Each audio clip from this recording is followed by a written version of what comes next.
नमस्ते दोस्तों। आज मैं आपको गणित के इंपॉर्टेंट सवाल कराऊंगा, तो इस वीडियो को पूरा देखना। जितने भी बच्चे एग्जाम की तैयारी कर रहे हैं 100% इनमें से क्वेश्चन फंसेगा। तो चलिए स्टार्ट करते हैं। पहला सवाल है, एक पार्टी में 5 मित्र एक दूसरे को गिफ्ट देते हैं तो कुल गिफ्टों की संख्या ज्ञात करिए। देखिएगा, इसमें ना दो टाइप का सवाल आता है। एक तो आता है गिफ्ट वाला और एक आता है हाथ मिलाने वाला। तो दोनों ही मैं आपको समझाऊंगा। देखो करना क्या है, आपको आपके पास जितने भी मित्र हैं वो लिख लीजिए। 5 मित्र है ना, 5 आपने लिख लिया, ठीक है। अब इसमें क्या करना है, 5 से एक कम से गुना कर दो, यानी कि 4 से कर दो। कितना आएगा? 20। बस यही आंसर है। बताइए, सरल है कि नहीं? इतना सरल है कि आपको पेन और पेपर भी नहीं चलाना पड़ेगा। आप देखोगे और प्रश्न का आंसर बता दोगे। ठीक है, क्लियर है इतनी बात? तो ये आपको काम कब करना है? जब उपहार वाला प्रश्न हो, गिफ्ट वाला प्रश्न हो, तब आपको संख्या लिखनी है और एक कम से मल्टीप्लाई कर देना, आंसर आ जाएगा। अब देखते हैं अगला सवाल। अगला सवाल है, एक पार्टी में 5 मित्र एक दूसरे से हाथ मिलाते हैं तो मिलाए गए हाथों की कुल संख्या ज्ञात कीजिए। अब यह प्रश्न है हाथ मिलाने वाला, गिफ्ट वाला नहीं है, हाथ मिलाने वाला है। तो इसको भी ऐसे ही कर लेंगे कि आपको पेन भी नहीं चलाना। ठीक है, आपके पास संख्या कितनी है? 5। करना क्या है, 5 से एक कम से मल्टीप्लाई कर दो, यानी कि पिछले क्वेश्चन में जो किया था बिल्कुल वही। तो हमारा कितना आ जाएगा? 20। तो 20 आंसर नहीं होगा। 20 तो आंसर कब होता? जब ये गिफ्ट वाला प्रश्न होता। हाथ मिलाने वाला प्रश्न है तो इतना काम आपको करना है, बस इसका आधा कर देना है। आधा करोगे तो सही जवाब हो जाएगा 10, यानी कि डी ऑप्शन बिल्कुल सही जवाब है। अब देखते हैं अगला प्रश्न। अगला प्रश्न है, एक चिड़ियाघर में चूहे एवं कबूतर हैं। यदि सिरों की संख्या 90 है तथा पैरों की संख्या 224 है तो कबूतरों की कुल संख्या क्या होगी? देखो, इसमें एक तो 2 पैर वाला जानवर आता है और एक होता है 4 पैर वाला जानवर। ठीक है, क्लियर है इतनी बात? तो अब आपको क्या करना है कि एक फॉर्मूला मैं आपको बताता हूं। फॉर्मूला होता है 4 बराबर, ठीक है, फॉर्मूला होता है 4 बराबर। अब 4 बराबर जो फॉर्मूला है ना, तो इससे याद रखना कि 4 पैर वाले जानवर की संख्या निकल के आएगी। ठीक है, तो 4 बराबर L/2 माइनस H, ये फार्मूला है। तो 4 बराबर लेग्स, L का मतलब है लेग्स, लेग्स कितने हैं भैया? 224 हैं, डिवाइड बाई 2, और माइनस H का मतलब हेड, हेड मतलब सिर, सिर कितने हैं? 90 हैं। ठीक है, ये समझ में आ गया? चलिए, तो 4 बराबर, अब आप 224 में से अगर 90 को माइनस कर देंगे, 224 में से आप क्या करेंगे? 90 को माइनस कर देंगे तो कितना बचेगा? देखो, 4 में से 0 जाएगा तो 4 ही रहेगा। ठीक है, और अगर मैं 22 में से 9 घटा दूं, 22 में से 9 घटा दूं तो कितना बचेगा भैया? 13 बचेगा। और डिवाइड बाई क्या कर दूं? इसमें 2 कर दूं, 2 से डिवाइड कर दूं, तो 2 से जब मैं इसमें डिवाइड करूंगा तो 2 छिक्के 12, ठीक है, एक बच्चे का 14, 2 सत्ते 14, कितना निकल के आया? 67। ये 67 जो संख्या निकल के आई किसकी है? 4 पैर वाले जानवर की है, 4 पैर वाले जानवर की है। अब हमारे पास टोटल सिर कितने हैं? 90 हैं। टोटल सिर हमारे पास 90 हैं। क्लियर है? टोटल सिर जब हमारे पास 90 हैं, टोटल सिर जब हमारे पास 90 हैं, इसमें से 67 जो संख्या निकल के आई, अगर मैं इसको माइनस कर दूंगा तो हमारे पास कितना आ जाएगा? 90 में से 7 को घटाएंगे तो यहां पे देखो, 90 में 7 को घटाएंगे तो जाएगा नहीं, इधर से हासिल ले लो 10, 10 में 7 जाएगा 3, 8 में से 6 जाएगा 2, कितना निकल गया? 23। और 23 तो हमारे ऑप्शन में भी नहीं है, 23 हमारे ऑप्शन में है ही नहीं। फिर भाई सवाल का आंसर कैसे आएगा? समझ रहे हो ना? सवाल का आंसर फिर आएगा कैसे? देखो, हमने यहां पे 2 से इसको काटा, 224 को, तो कितनी बार में कटेगा? 2 1 कम 2, 2 1 कम 2, 2 दूने का 4, 112 बार कटेगा। और 112 में से माइनस करना है 90, 112 में से माइनस करना है 90 को, तो 2 में से 0 जाएगा 2, और 11 में से जाएगा 9, तो कितना आएगा? 2। कितना आ गया भैया? 32 आ गया।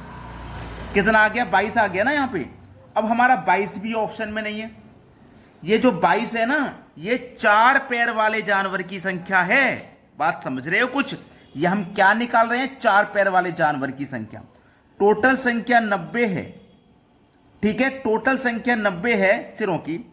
इसमें से 4 पैर वाले जानवर आए हैं 22, हटा दीजिए, घटा दो भाई, तो 10 में से 2 जाएगा 8, 8 में से 2 जाएगा 6, आंसर है 68। आंसर है 68।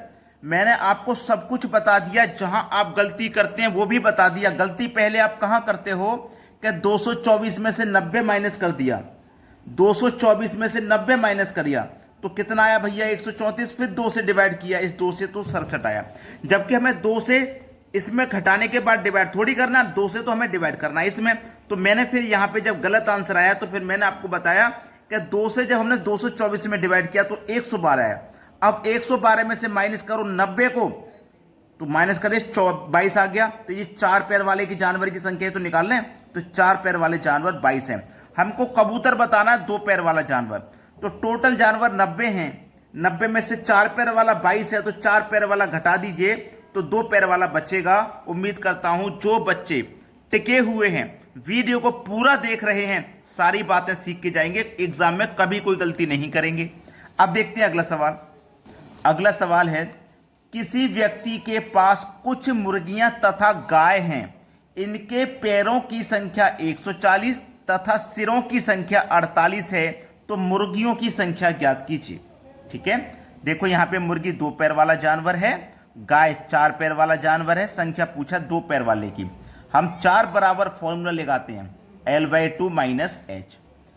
4 बराबर लेग्स कितनी है, पैरों की संख्या 140, डिवाइड बाई 2, हेड कितनी है 48। तो हम पहले की तरह नहीं करेंगे, हम पहले इसमें से इसको कटा लेंगे। ठीक है, वो गलती जो इसमें से इसको माइनस किया फिर 2 से डिवाइड नहीं करना, सिखा चुका हूं, फिर भी मत करना। 2 से कटा दो, 2 सत्ते 14, 1 0 70। अब 70 में से माइनस करना है 48, कर दीजिए। 70 में से जब आप 48 को माइनस करोगे तो 4 पैर वाला जानवर कितना बचेगा, 22 बचेगा। लेकिन हमको तो 2 पैर वाला बताना है, तो टोटल जानवर 48 हैं। 4 पैर वाले जानवर की संख्या 22 आई है, हटा दीजिए, 2 पैर वाले की बचेगी। 8 में से जाएगा 2 6, 4 में से जाएगा 2 तो 2 बचेगा, यानी कि 2 पैर वाला जानवर 26 है। बी ऑप्शन बिल्कुल सही जवाब। अब देखेंगे अगला प्रश्न। अगला प्रश्न है, यदि 43 की पावर 45 प्लस 5 को 44 से भाग दिया जाए तो शेष क्या बचेगा। देखो इतना इंपॉर्टेंट प्रश्न है कि ये बार बार परीक्षाओं में आता है, बच्चे फिर भी गलती करते हैं, तो सीख लीजिए कैसे करते हैं। अगर सम पावर हो, पावर यहां पे सम हो, तो पावर पहले आपको 2 लेनी है, 2 रखने से आंसर नहीं आए तो 4 लेनी है। और यदि पावर यहां पे विषम हो तो फिर आपको पावर 1 लेनी है, 1 से आंसर नहीं आए तो 3 लेनी है। तो यहां पे हमारी पावर क्या है, विषम है, पावर हमारी यहां विषम है ना। चलिए 43 की पावर विषम है तो पावर पहले हम 1 रखेंगे, प्लस 5 रखेंगे, डिवाइड बाई कितने से करेंगे, 44 से। 43 की पावर 1 का मान 43 ही रहेगा, प्लस का 5 कर देंगे, भाग देंगे 44 से। 43 में जोड़िए 5 तो ये हो जाएगा 48, भाग देंगे 44 से। 44 एकम 44 कट जाएगा, 48 में से 44 कट जाएगा तो 4 शेष बच जाएगा। बच जाएगा कि नहीं, बस सवाल खत्म हो गया। सी ऑप्शन बिल्कुल सही है। अब देखते हैं अगला प्रश्न। अगला प्रश्न है, 2 की पावर 20, 5 की पावर 10 और 8 की पावर 4 में अभाज्य गुणनखंडों की संख्या पूछा है, क्या होगी। ठीक है, अब इसको देखो कैसे करना है। ये 2 की पावर 20 है, 5 की पावर 10 है और 8 की पावर 4 है। देखिए हमको क्या करना है, फैक्टर करने हैं, फैक्टर। अब देखो मैं 2 के फैक्टर करूंगा तो क्या आएगा, 2 गुने 1, समझ लेना प्रश्न को, क्योंकि गलती करते हैं बहुत बच्चे। इसका फैक्टर भी 5 गुने 1 आएगा, लेकिन इसका भी 8 गुने 1 आ सकता है। लेकिन जब एक के साथ में बनेगा, मजबूरी यह है कि एक के साथ में ही बनेगा, अलग से नहीं बनेगा, तो फिर एक के साथ ही बनाना है। अगर एक के साथ नहीं बने तो बहुत अच्छी बात है, जैसे इसका आ गया 2 गुने 2 4 गुने 2 8, तो इसका एक के साथ में नहीं बना, तो ये बहुत अच्छी बात है। अगर एक के साथ में बनाना मजबूरी है तो फिर आपको एक के साथ में ही बनाना पड़ेगा। ठीक है, क्लियर हुई बात, समझ लीजिए। जब आपका एक के साथ में बनेगा तो दूसरी संख्या को हटा दो, दूसरी संख्या को हटा दो, एक के साथ में ही रखो बस। ठीक है, क्लियर है। अब यहां पे 1 2 3 फैक्टर है। ठीक है, ये एक के साथ में नहीं है, अगर एक के साथ में बन रहा है तो एक को ही रखिए, दूसरी संख्या को उसके साथ वाली को हटा दो। क्लियर है। चलिए 1 का गुना 20 में करो पावर में तो 20 रहेगा, प्लस 1 का गुना 10 में करो 10 रहेगा, प्लस 1 2 3 3 फैक्टर है तो 3 चौक को 12, 3 का गुना 4 में करो तो 12। सबको जोड़िए, 20 10 30, 30 में जोड़ो 12 तो 42, यही आंसर है, 42 दिया गया है बी ऑप्शन में। ठीक है, सभी बच्चे वीडियो को लाइक और शेयर जरूर कर दें, ताकि सभी बच्चों को सीखने को मिले। ठीक है दोस्तों, धन्यवाद।